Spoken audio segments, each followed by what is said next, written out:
everyone. Welcome to this week's edition of Ask Coach Marie. I'm Marie O'Neill, founder of Padma Life Coaching and your host on this series. This is the place where you ask a question and I give my unique opinion as a life renewal coach, astrologer, and past life regression facilitator. Each week on Friday, a new video is released with me answering 2 questions from the viewers. I also talk about various other life renewal topics. Please know that I am not a therapist and I will never tell you what you must do. Let's go ahead and get started with the questions for this week. Our first question comes from Veronica, who is in Sebastopol, California. Veronica writes, I've been thinking about the state of the world and what, if anything, I can do to change it for the better. What are your thoughts about this? This is an excellent question. One of the things that you have to remember is that none of us see the big picture. We have no idea what the intention of the universe is for our world. We really don't. We have assumptions, but we really don't know. The best thing for any of us is to work on ourselves and do our best to think positively, work on your inner self, work on your issues, because remember, we're all a part of one. If you work on yourself, you're also benefiting the world. Now, I'm not saying don't go out and help others or volunteer. I mean, all of this is wonderful to do. At the same time, it's always good if you can work on yourself and work on your own issues. When you work on your own issues, you change your energy pattern and your consciousness and your awareness. Well, your consciousness expands more, and that affects the whole. See yourself as a part of a grid. You're one point on a grid, and that one point can shift the entire grid. This is a good way to look at your connection to everything, to everyone, because there is no real separation. It's an illusion. That would be my recommendation, to work on self. If you want to go out and volunteer and work for a project or work for a cause, that is fine. Make sure, though, that you're not working against something, because when you're working against something, you amplify it and it actually spreads. This is one of the reasons that our world is the way it is. I mean, there's a lot of reasons, but this is one. So work on yourself. Do what you can to be kind. Shine light out in the world and be a light. That part of you that is light, that is what you want to shine out. And the more that you work on yourself, the more you're able to just be and shine your light out into the world. I don't know if you've heard about this or not, but I'm going to mention it. There are monks, nuns, plenty of people out here who all they do is pray all day for the well-being of the world. And all of those prayers are benefiting, whether you see it or not. They are benefiting. They are helping to hold up the light and keep that light shining bright. I do believe that we would be in a worse state if these beings weren't out here doing their part of just praying. It's amazing what prayer can do. So I would also recommend that you do that. Thank you for the question. And let's move on to the topic.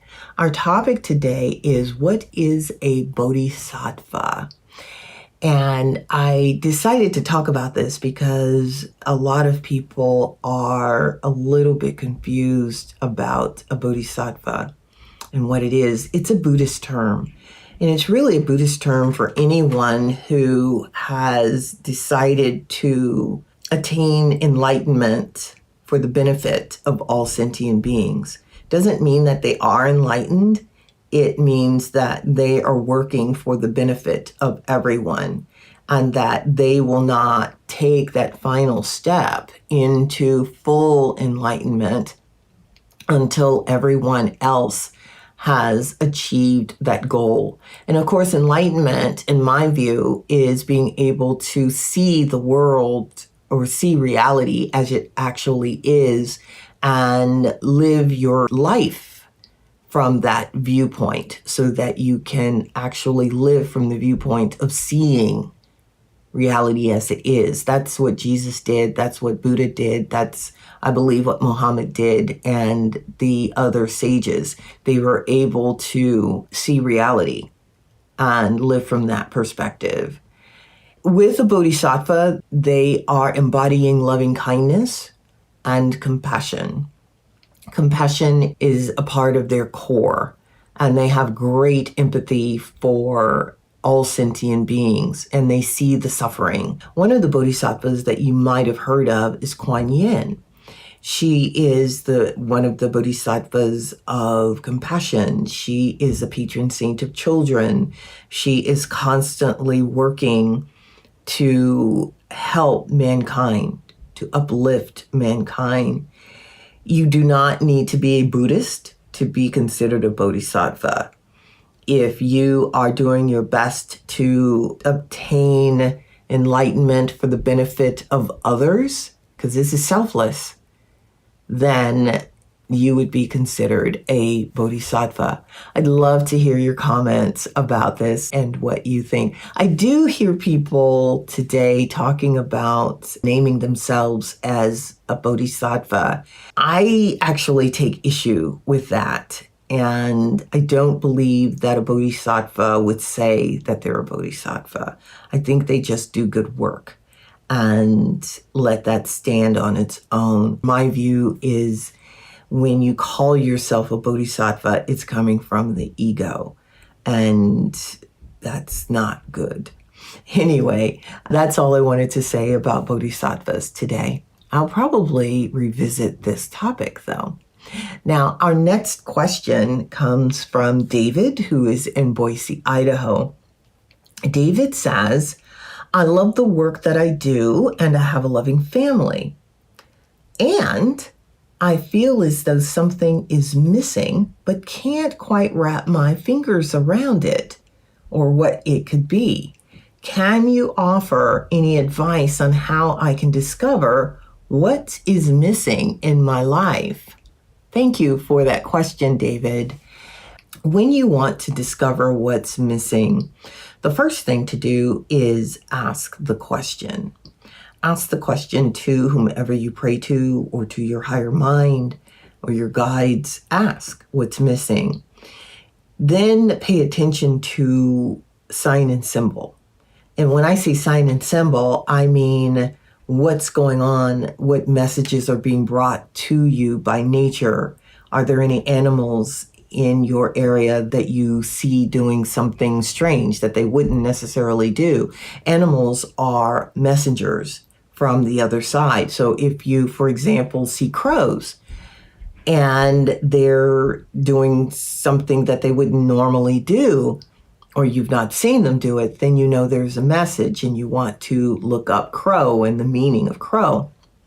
Or you might see another animal, maybe you see coyotes, and you want to look up the meaning of the coyote because that is a message. This is one way that you can get information about what is missing. Pay attention to your dreams. This is another way. Your dreams can give you lots of information on what is missing. You can go to an astrologer to look at what is going on in the sky right now and how it is affecting you. You can do some meditation and contemplation. If you sit quietly after you've asked a question to your higher mind, sit quietly and see what comes to you, because sometimes you get information that way. A lot of times you'll get the answer that you're seeking from various different camps of your life. Maybe you turn on the TV and there's an ad that is playing and you're listening to the ad and, oh my goodness, there you go. That's what you've been missing. Take a look at synchronicity. Sometimes you might, for example, have something that occurs multiple times, and that can be synchronicity giving you a message. So there's a lot of different ways that you can get answers to your question of what is missing. Pay attention to your dreams. Make sure that you're looking at sign and symbol. Do some meditation. Look for synchronicity. And these are just a few ways that you can suss out the meaning of what is missing from your life. Let me know what you discover. I would be interested in learning what turns up. Thank you for asking that question. We've come to the end of the session for this week. Be sure to like and subscribe to my YouTube station and click that little bell so that you're notified about upcoming videos. Send your questions to padmacoach@icloud.com, and I look forward to seeing you back here next week. Bye-bye.